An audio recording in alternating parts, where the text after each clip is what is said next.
I know some of you are here for the first time, and so you're probably like, 3 girls, I haven't even done 1 girl. But the point here is that we want our hands to move fairly quickly. So I am going to take just a pencil and I want you to draw, honestly, just sort of like 3 oval shapes, and they can be exaggerated or, they can be as exaggerated as you like, or they can be more round, but I'm going with some oval shapes and I'm putting them in so that like those are going to become the heads. So I'm making 2 kind of going together and the other one sort of leaning away. You could make all 3 leaning in, you could make them all facing front, however you want. It's all going to work. And then the next step is we're going to do this really quickly. I want you to think about these girlies as having very long necks, and just trust the process. I'm moving really fast because the paint is going to allow for a lot of correction later. And you can see I am just creating some fake sort of looking things that look like bodies. Maybe they look like bottles, but I'm trying to make them look sort of like bodies. And I think they will work.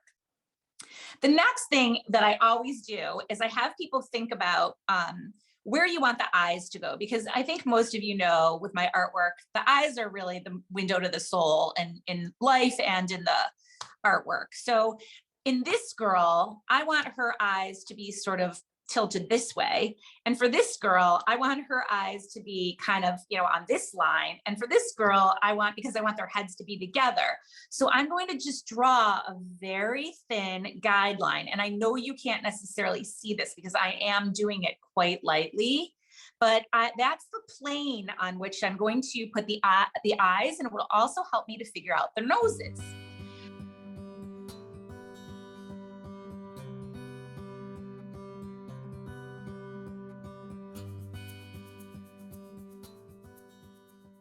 So now I'm going to think for a minute about what I want for hair. And I really encourage everybody to think of what you really want for the hair. So this girly, I'm going to give her, just like last week I did, I'm going to start with some kind of a ponytail situation.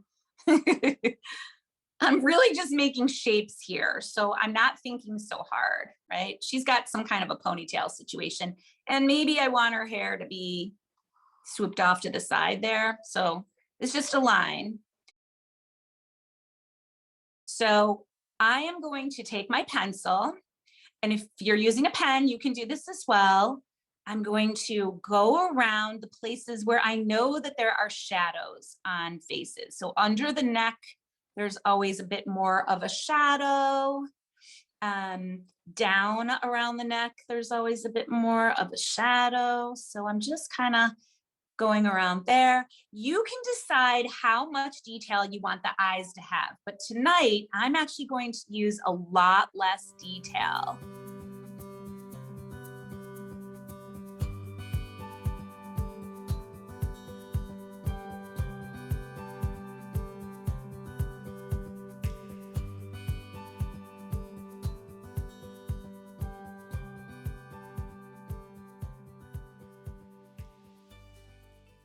Now I'm going to grab my watercolor brush. You don't have to do this. If you're using acrylic, you can use a regular brush. But because my pen is water activated, when I go over this pencil, or I meant my pencil is water activated, it creates basically the same thing you would get if you are using watercolor. So I would say if you have watercolor, this is your opportunity to go over your lines with black watercolor. So that's all I'm doing now. I'm literally tracing over every single line I've already done, and I'm filling in where I feel it's right. So I'm just going over every single line.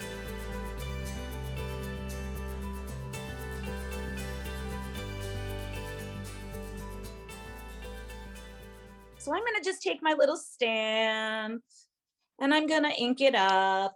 And I'm going to use a piece of paper to cover these girls' faces. And I just want to kind of put a little in this woman's hair, a little bit, just, I don't know, just to see what happens. I mean, it was just an idea. I don't know if it's going to work. but I'm gonna do it down here too. I'm gonna cover and just kind of put it on this chick's clothes. And so that's 2 instances of it. And I'm not dissatisfied with that, although I like 3. There's my rule, isn't it? 3 is my rule. I'll just plop it in a little bit there. Okay, phew.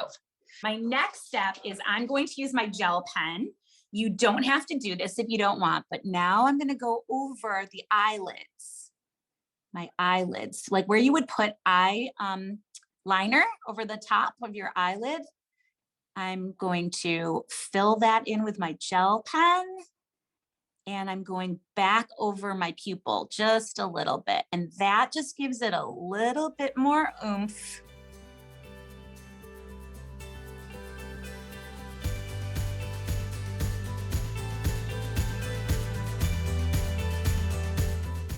And now I'm using my gel pen to just make some marks, to make some little circle shapes, which are always fun. So I'll do a few of those.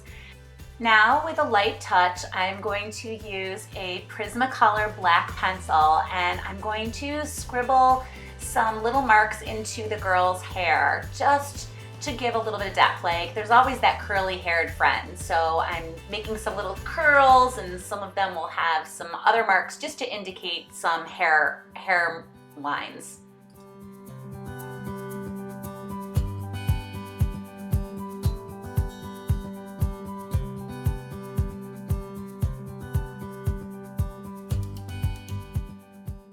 The next thing I'm going to do is grab my very neutral tissue paper and I am going to rip some pieces and just randomly place them. It really doesn't matter. You can spread them wherever you like, and some of them I'm using it for clothes and some of them I will place it for hair, and in some of them I might even put it over their faces. It doesn't matter, wherever you feel moved. My only rule is make sure you put it in 3 distinct areas.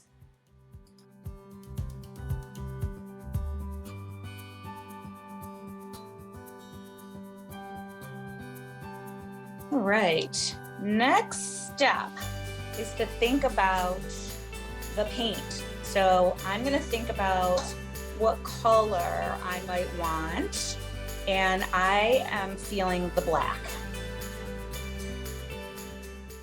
Using an angled brush, I grab a little bit of paint and just start to paint in all around my girls.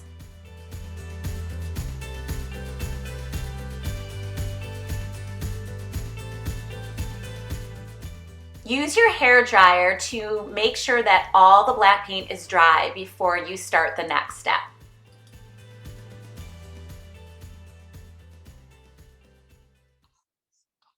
So I've got this white crafting pen, but you could also use a Posca pen, or you could use a gel pen, or you could even use a white, let me just make sure. Yeah, you could totally use a white pencil. In fact, I may use a white pencil for the next part.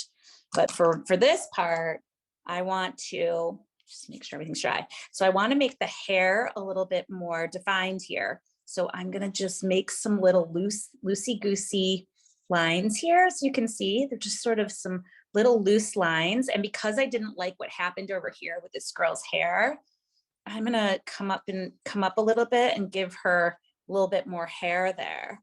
And same with this one, she looks all like cut. So I'm gonna give her a little bit more of a hair over here. Just a little line, and I'm gonna kind of go around. I'm just giving them, it creates a little bit of softness.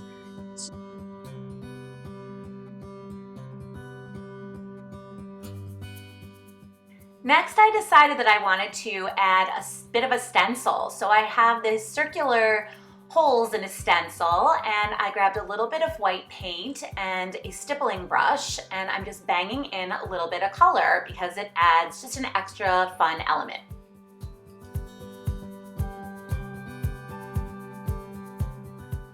Now I want to add some words, and you can either find a quote or you can just scribble whatever you're feeling using your dominant or your non-dominant hand.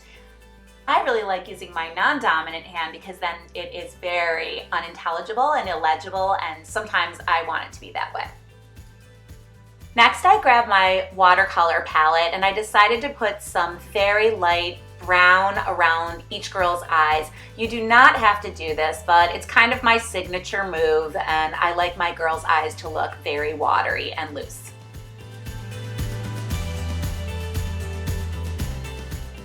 I wasn't crazy about the way some of the hair came out, so I decided to add a little bit of white paint to give the girl a little bit more hair. And you don't have to do this if you're happy with the way your girls' heads look. I just felt like she needed a little bit more hair over there.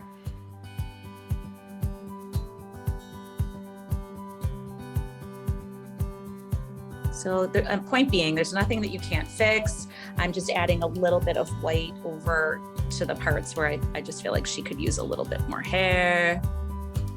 And I actually kind of like it. It's a little bit gray. So if you want to do that, you can actually go a little white over things. I actually am liking it.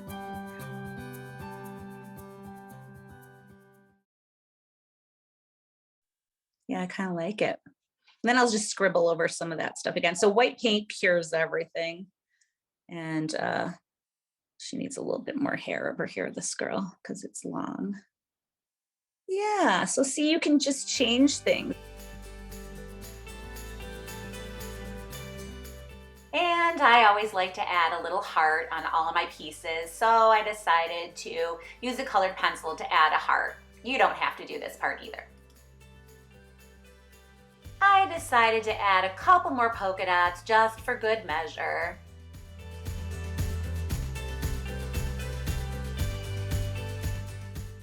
And now it's time for the big reveal. Be sure that your paint is dry before you pull off your painter's tape. And don't forget to sign it when you are finished. I like to sign mine on the bottom right. Boom. Done.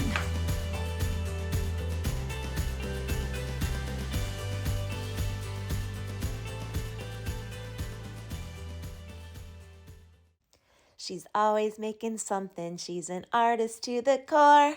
Raz Jacobson, Dot Store.